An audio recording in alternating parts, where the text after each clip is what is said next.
Minicamp and OTA season is over, but we're still looking at practice to get prepared for training camp. We're going back to the Seattle Seahawks and looking at Jalen Milroe throw the rock around. But before we dig in, you need to click that subscribe button right now because we're looking at practice. Rookie camp, OTA's minicamp, soon to be training camp. We're looking at these rookies. We're looking at these quarterback battles. We're also looking at how these guys are shaping up for fantasy football by what they're doing on the practice field.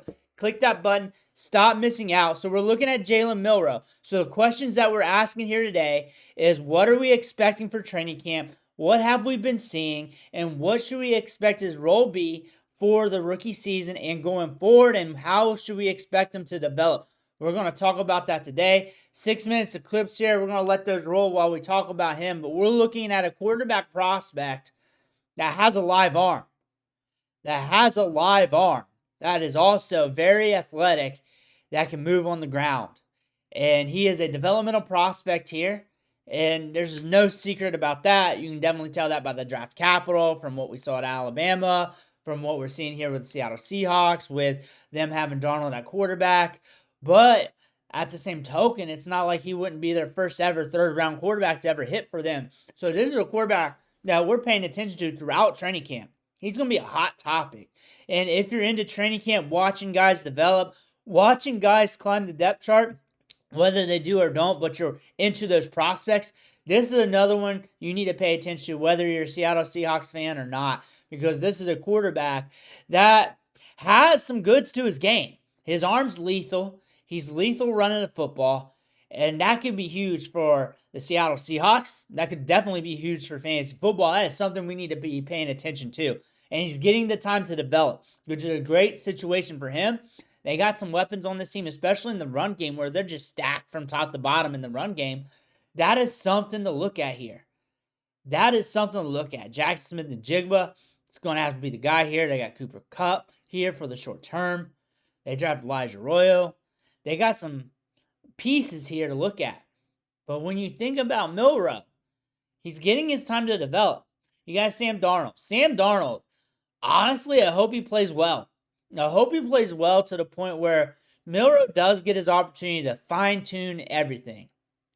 And then from what it looks like, from what it sounds like, they're giving Milroe the opportunity to develop. And they drafted him for that. They knew that. They knew they had a quarterback here that's a project with immense upside. Game-breaking upside that where if he hits, or even gets to like 90 to 85% of that, it's going to be nasty for this team. And this is a quarterback to pay attention to. So in training camp, what are we looking for? That is the question. What are we looking for once we open up training camp? Seattle Seahawks, Jalen Milroe. We are watching Darnold for sure. We're seeing how he plays and how he looks, because what if there's a regression? What if everything was just gelling well with the Vikings? What if that happens? What if? Not takes, just what if. We're paying attention to that. What are we paying attention to Jalen Milroe? We're seeing if he takes a step forward. We're listening to the coaching staff. But honestly, what we're seriously expecting him is to get opportunities to develop, opportunities to work with second team, third team, fourth team, get some work there, and watching like drills like this where everybody's got eyes on him, whether it was OTAs, minicamp, training camp. Now we'll be in training camp coming up. How he's looking into joint practices. What are other players saying about him in the media? Is he making any big throws? What is going on with Jalen Milroe? And we're paying attention to all that, because if he starts incrementally taking steps forward fast in training camp, that could be a huge riser throughout the season if something happens to Darnold. That could be a guy that sees the field sooner than realized. That's the thing. Because the upside's there. You just see it. That's a deep throw. He can go a lot deeper than that. That's just a casual toss. Social media blew it out of proportion. But this dude can throw lasers. He can throw it all over the field. So really, I'm not expecting much more than what we're seeing from minicamp, OTAs, rookie camp, from what we're seeing from Jalen Milroe. We should be seeing the beat writers get a lot of footage on him for being a third-round pick. We should be seeing a lot of footage. We should see him develop, get some opportunities, watching the starters, watching guys in front of him, see how they're playing, because they start creating some doubt that Milroe might be able to climb forward a little bit on the depth chart if things happen. Like attrition hits, quarterbacks start playing bad, things hurt, whatever. Jalen Milroe could climb up there if he starts developing, which I should believe he does develop to some degree. He's going to eventually start some games for Seattle, like one day or another. Like, I'm not saying this year, maybe next year, year out. He's going to start some games for Seattle. Like, we're not going to wake up one day and forget that he exists. Like, that's never going to happen. Fantasy football-wise. So, really, redraft season-long leagues. He's out of the scope for one QB. Depending on how deep your format is for seasonal superflex, you might have your ear to the ground to him. You might not, depending on how deep that is. You know how deep your league is, and if it's that deep, you know you're looking at Jalen Milroe due to the upside, the rushing capabilities. Superflex, Dynasty Fantasy Football. So I'm seeing him go late second round, early third sometimes. I think once those running backs start getting zapped up that you like, that are day 3 guys that usually go ahead of them, you may want to start thinking before that. If he sees the field, his stock is going to rise immensely. Like, I am not against anybody drafting him a few slots ahead of ADP or a good bit ahead of ADP if you like him. Even if you don't like him, if you think he's a bad quarterback, I'm going to tell you this, his stock's going to rise immensely if he sniffs the field, and you can hold people over a barrel. So on top of that, you need to know if your league is liquid with assets in your dynasty league. Like, do people trade? I guess I got scientific there with that wording. Do people trade in your league?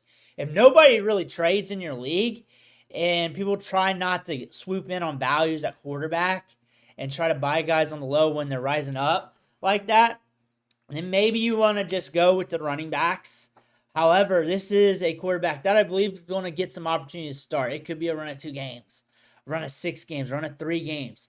He's going to get his opportunity within the next 24, 36 months, within somewhere that time range. It could be October this year. It could be October next year or the year after. Somewhere around there.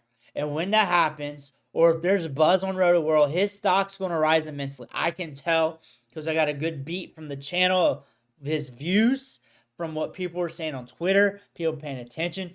And also, he's got the Konami code from the rushing attack. So if you can play stock market in your league, this is a good quarterback to pay up on in your rookie drafts. He's a good quarterback to do so if you can play that way in your super flex leagues.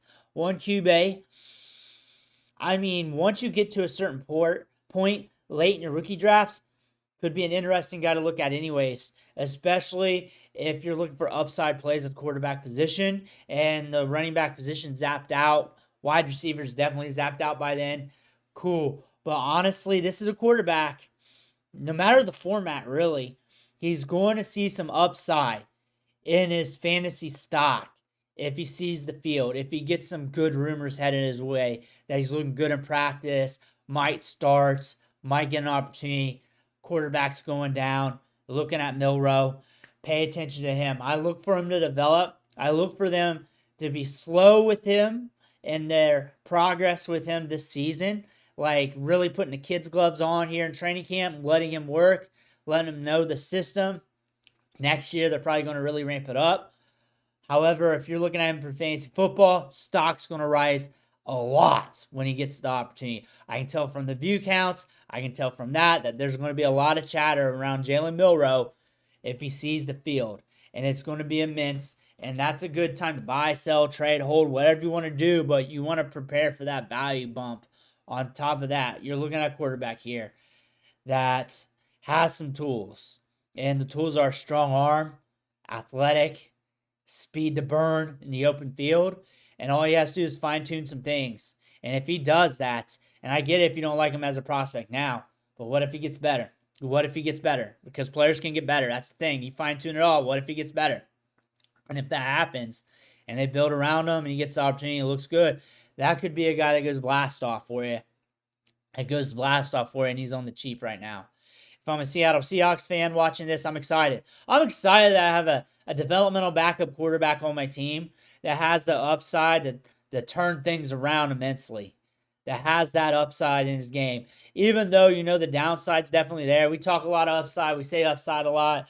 But when there's upside, there's downside. Downside should be automatically baked in with 99% of the players. There's some players like a Malik Neighbors or whatever where they're just going to hit. You feel it. But a guy like this, round 3 pick, immense arm, speed to burn, prolific attributes to his game. He fine-tunes it up. That upside could be a world beater for you, for your fantasy team and for the Seattle Seahawks. That could be huge for them. And also stock prices in Dynasty Fantasy Football. This is a tremendous prospect. It's going to be fun watching him develop throughout the course of his career. Let me know what you think in the comments below. I want to hear about that. Make sure you hit that subscribe button on the way out. Thank you for watching. Catch you on the next video.